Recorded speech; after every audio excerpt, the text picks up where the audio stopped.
നമസ്കാരം. കോഴിക്കോട് ചേവായൂരിൽ യുവാവിനെ സംഘം ചേർന്ന് മർദ്ദിച്ചു കൊലപ്പെടുത്തിയ സംഭവത്തിൽ കൂടുതൽ ആളുകൾ കസ്റ്റഡിയിൽ. യുവാവിനെ കൊലപ്പെടുത്തിയ സംഭവത്തിന് പിന്നിൽ കോളേജിലെ സീനിയർ ജൂനിയർ തർക്കമാണെന്ന ആരോപണവും ഇതിനിടയിൽ പുറത്തുവന്നു. കൊല്ലപ്പെട്ട സൂരജിന്റെ സുഹൃത്ത് പ്രത്യുഷാണ് ഇക്കാര്യം ആരോപിച്ചത്. സൂരജിന്റെ മറ്റൊരു സുഹൃത്തായ അശ്വന്തുമായി പ്രതികൾ തർക്കത്തിലേർപ്പെട്ടിരുന്നു. അശ്വന്തിനെ മർദ്ദിക്കാനാണ് പ്രതികൾ എത്തിയത്. ഇവരെ പിടിച്ചു മാറ്റുന്നതിനിടെയാണ് സൂരജിനെ മർദ്ദിച്ചതെന്നും പ്രത്യുഷ് പറഞ്ഞു. കോഴിക്കോട് അമ്പലക്കണ്ടി സൂരജിനെയാണ് കഴിഞ്ഞ ദിവസം മായനാട് വെച്ച് സംഘം ചേർന്ന് മർദ്ദിച്ചു കൊലപ്പെടുത്തിയത്. സൂരജിന് 20 വയസ്സ് മാത്രമായിരുന്നു പ്രായം. കേസിൽ പ്രദേശവാസികളായ അച്ഛനെയും മക്കളെയും അടക്കം 10 പേരെയാണ് പോലീസ് കസ്റ്റഡിയിലെടുത്തത്.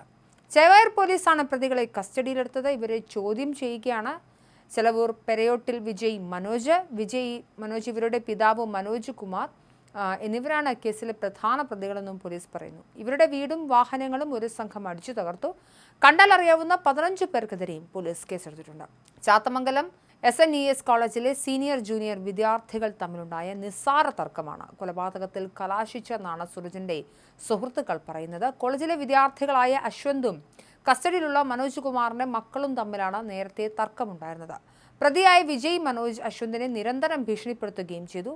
കഴിഞ്ഞ ദിവസം ക്ഷേത്രത്തിന് സമീപം വെച്ച് ഇരുവരും തമ്മിൽ ആദ്യം വാക്കുതർക്കമുണ്ടായി. ഇത് പരിഹരിച്ചെങ്കിലും പ്രതികൾ വീണ്ടും ഭീഷണി മുഴക്കി അശ്വന്തിനെ വിളിച്ചു വരുത്തുകയായിരുന്നു. തുടർന്ന് അശ്വന്തിനെ മർദ്ദിക്കുന്നതിനിടെ പിടിച്ചുമാറ്റാൻ ശ്രമിച്ചപ്പോഴാണ് സൂരജിനെയും ആക്രമിച്ചത്.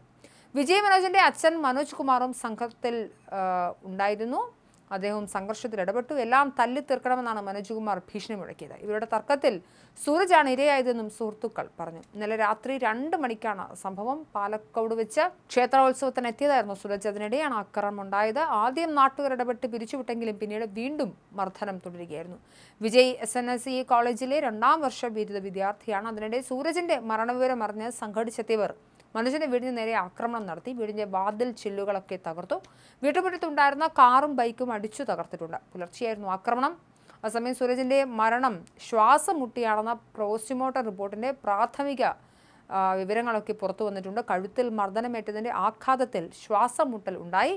കഴുത്തിനേറ്റ പരിക്കും മരണകാരണമായെന്നാണ് പ്രാഥമിക പോസ്റ്റ്മോർട്ടം റിപ്പോർട്ടിൽ പറയുന്നത്. കേസിൽ പ്രദേശവാസികളായ അച്ഛനെയും മക്കളെയും അടക്കം 10 പേരെ ചേവായൂർ പോലീസ് കസ്റ്റഡിയിലെടുത്ത് ഇവരെ ചോദ്യം ചെയ്തു വരികയാണ്. ഇടയിലാണ് യുവാവിനെ കൊലപ്പെടുത്തിയ സംഭവത്തിന് പിന്നിൽ കോളേജിലെ സീനിയർ ജൂനിയർ ആരോപണമാണെന്ന കാര്യം സുഹൃത്ത് ഉന്നയിക്കുന്നത്. കൊല്ലപ്പെട്ട സൂരജിന്റെ സുഹൃത്ത് പ്രത്യുഷാണ് ഇക്കാര്യം മാധ്യമങ്ങളോട് പറഞ്ഞത്.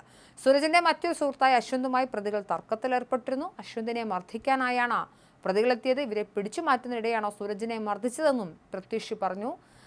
എന്തായാലും പ്രതികളെ പോലീസ് ചോദ്യം ചെയ്തു വരികയായിരുന്നു.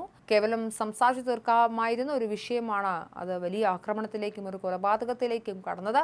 എന്തായാലും സൂരജ് ശ്വാസം മുട്ടിയാണ് മരിച്ചതെന്നാണ് പോസ്റ്റ്മോർട്ടം റിപ്പോർട്ടിന്റെ പ്രാഥമിക വിവരങ്ങൾ ലഭ്യമാകുമ്പോൾ നമുക്ക് മനസ്സിലാവുന്നത്. ഏതായാലും പ്രതികളെ പോലീസ് ചോദ്യം ചെയ്തു വരികയാണ്.